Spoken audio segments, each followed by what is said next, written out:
Desculpe, houve uma interrupção na nossa gravação aqui.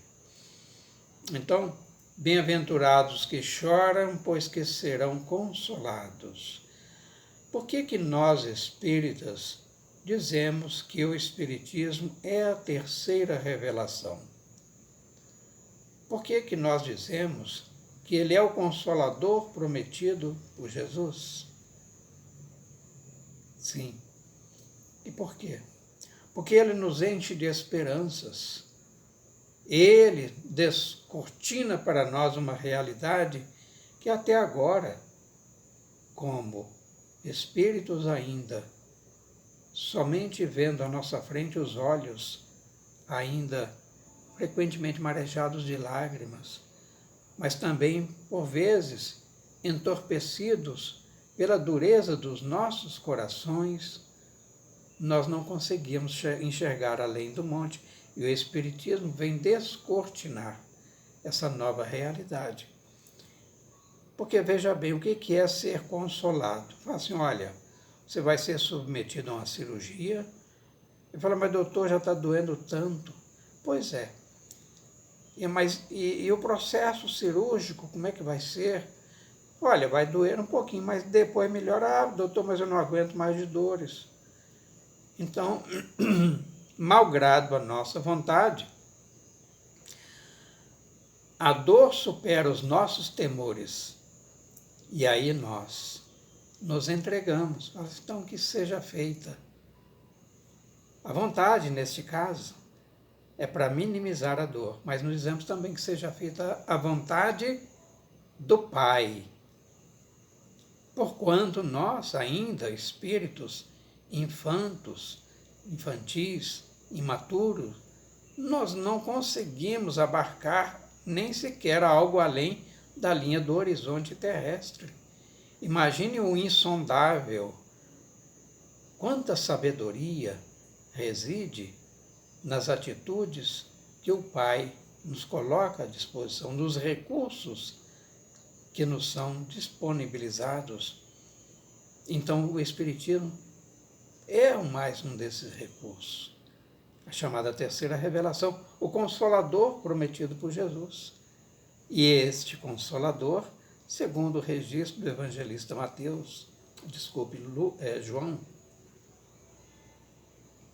no versículo 14 seguintes, esse Consolador ficaria conosco até o fim dos tempos, ou seja, há de eterno, enquanto que nós temos aí uma percepção muito limitada, muito tacanha, do que seja o infinito, mas até onde a nossa mente, sem que nós percamos o tino, que ela consegue, essa nossa mente, alcançar, ainda, aí sim, seria esse infinito. Mas imaginemos então o infinito, vai muito além. Por ora, é o suficiente. Então, para que nós nos consolemos. O Cristo também afirmaria, ainda acompanhando Mateus, bem-aventurados os famintos e os sequiosos de justiça, pois que serão saciados. Imagine alguém num deserto, sedento, uma gota de água já seria um refrigério. Mas o Cristo nos assegura muito mais. A saciedade, não uma gota de água. Para quem tem sede, será água suficiente para que nós nos dessedentemos. Mas será somente a saciedade dos sentidos, dos recursos que nos permitem continuarmos ainda administrando o nosso corpo, que é um instrumento, é uma ferramenta pedagógica para a evolução de nós enquanto espíritos. Por isso, semanticamente, é um esclarecimento só, semanticamente, é apropriado dizermos o nosso corpo e não o nosso espírito, porque quem fala, quem pensa, quem age Quem administra tudo é o espírito. O corpo é uma veste, já os dissemos, né? Então, mas e quanto à sede de saber? Alguém lá no passado, não muito distante, disse: penso, logo existo. Às vezes a gente faz um exercício meio maluco, né? Tipo, eu vou deixar de pensar. Não consegue. Porque se pensamos, é porque nós estamos nutridos, alimentados pelo fluido vital.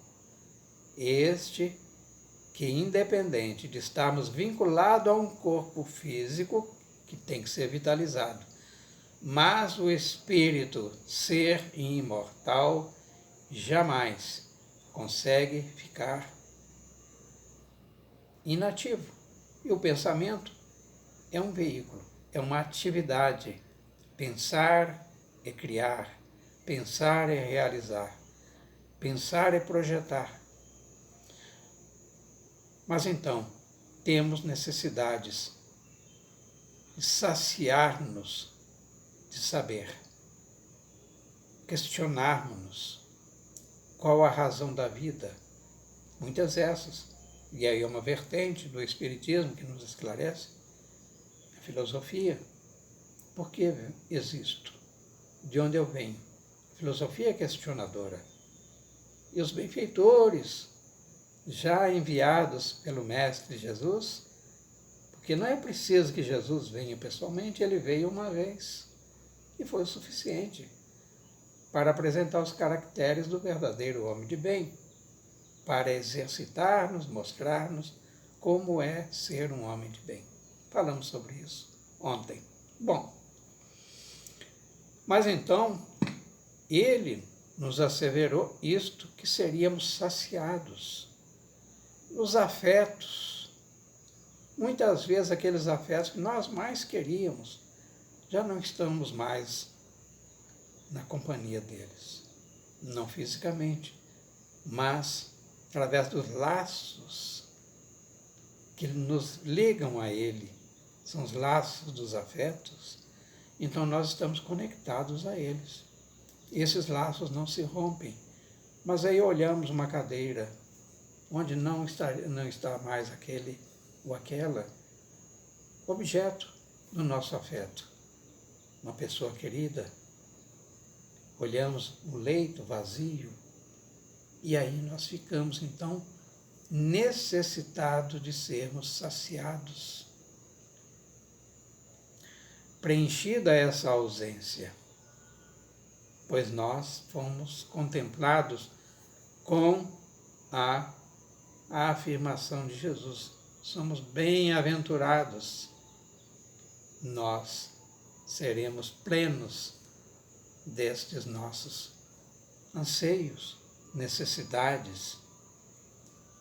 Mas aí eu pulei de propósito neste versículo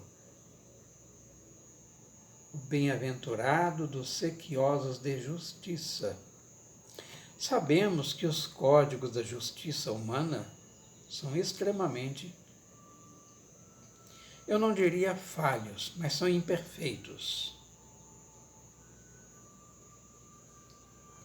E isso tem uma lógica, porque os nossos códigos, códice leges, eles são para satisfazer, ou melhor dizendo, para permear, harmonizar as relações das pessoas, das instituições, num determinado momento, numa fase da vida em sociedade e uma fase da humanidade. O que era factível, o que era apropriado, que era cabível na Idade Média, como lei, hoje já não é mais, foi substituído por outro, e assim ela é dinâmica, ela muda. Então, quantas demandas que temos aí na área da justiça. Mas hoje Jesus, então, diz: vocês não estão sendo justificados, estão famintos, sedentos, sequiosos mesmo de justiça, pois vocês serão saciados. Vocês serão plenos dessa justiça, mas não a justiça menor, que é a justiça humana. Fala da justiça maior, é a justiça divina. E por vezes, por ignorá-la e não buscar, porque se buscássemos, nós encontraremos, e foi ele mesmo, Jesus, que nos asseverou, né? Buscai e achareis. Mas não buscamos. Às vezes, sentimos-nos frágeis e pedimos até a outrem que ore por nós. Quando isto ocorrer, aqui eu faço uma confidência a vocês. Não questionem. A pessoa, às vezes, teve que se despir do orgulho, da vaidade, para formular uma solicitação desta. Por outro lado, se para nós é que eles dirigem, orem por mim, é porque vislumbrou em nós possibilidades que eles ainda não têm. Então é este o momento de estendermos mãos misericordiosas para ele, para este outro, essa pessoa que assim se nos dirige. Porquanto outrora, em outros tempos, e às vezes não vai tão longe, éramos nós a pedir, a rogar, a solicitar. Mas aí então que nós já sabemos, como Jesus mesmo nos ensina, tudo que pedirdes ao Pai em meu nome, Ele vos dará. Então que nós peçamos com unção, com respeito, com a devoção que o gesto, ou a atitude de pedir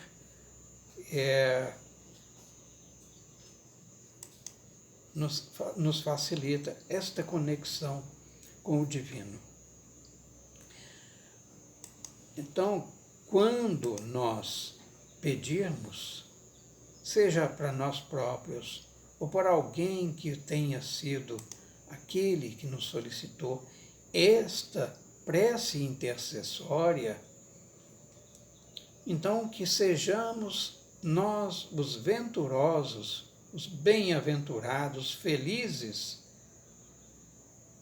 porquanto já estamos mitigados na nossa sede, na nossa saciedade, porque já descobrimos o caminho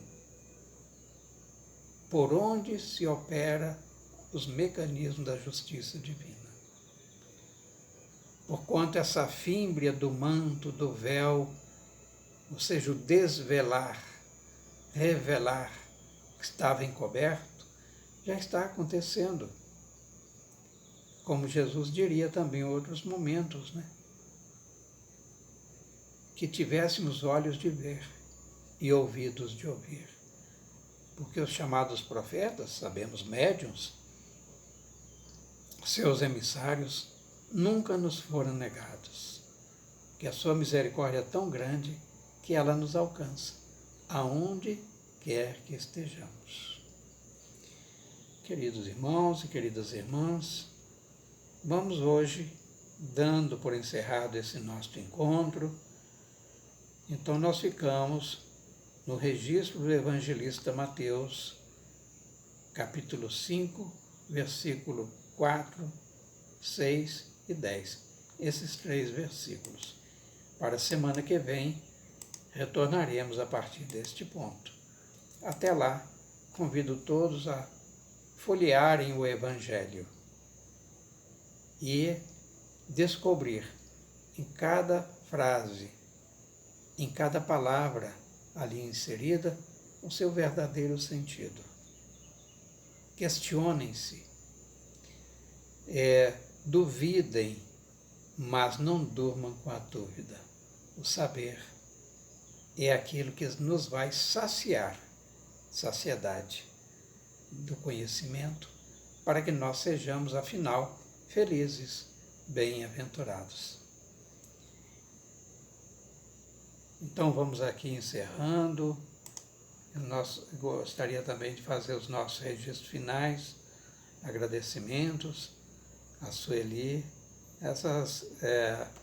figurinhas que ela coloca são maravilhosas. Arnaldo, ô meu querido, já é o último dia, nossa segunda-feira, melhor terça, antes do Natal, né? Depois da manhã já é Natal, né?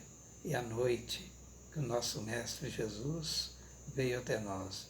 Também para você, todos vocês que nos ouvem, que compartilham conosco esses momentos maravilhosos em que aprendemos tanto. Então, tem um Natal com sobriedade, sem excessos. E ainda, nesses tempos, tanto quanto possível, evitem aglomerações. Nós estamos sempre vinculados pelos laços do corações, não se esqueçam disso. Não é o fato de estarmos distantes fisicamente que vai complicar as nossas alegrias, né? As bem-aventuranças estarão sempre conosco. Uma boa noite. Lembrando que agora, daqui a 5 minutinhos, estaremos vibrando em prece. É um grupo de colaboradores do nosso SEAC, que embora distante, mas magneticamente estaremos nos conectando. Que coloquem à sua cabeceira, à mesa mais próxima, uma garrafa de água. Aqueles que queiram manter-se rígidos, saudáveis, física e mentalmente, um copo d'água. E entre 20 horas e 30, que é daqui a 5 minutos, e até 21h30, estaremos combinando esforços com os benfeitores que nos assistem para atender as dezenas de solicitações que nos chegam ao longo da semana. Então fiquem com o nosso Mestre Jesus, o ilustre aniversariante do mês, a quem tivemos a honra de conhecer, de assimilarmos os seus conhecimentos, mas sobretudo de aplicá-los nas nossas vidas. Porquanto sabemos que tudo aquilo que há de fazer a diferença no mundo começa porta adentro, em nossos próprios corações. Então fiquem em paz. E Mestre Jesus, domingo, segunda e terça. Isso nos abençoar. A Leila recorda-me agora que é domingo, segunda e terça, então às 20 horas nós temos o nosso encontro. Combinado? Então, até o próximo domingo, às 20 horas. Bom Natal a todos. Que assim seja.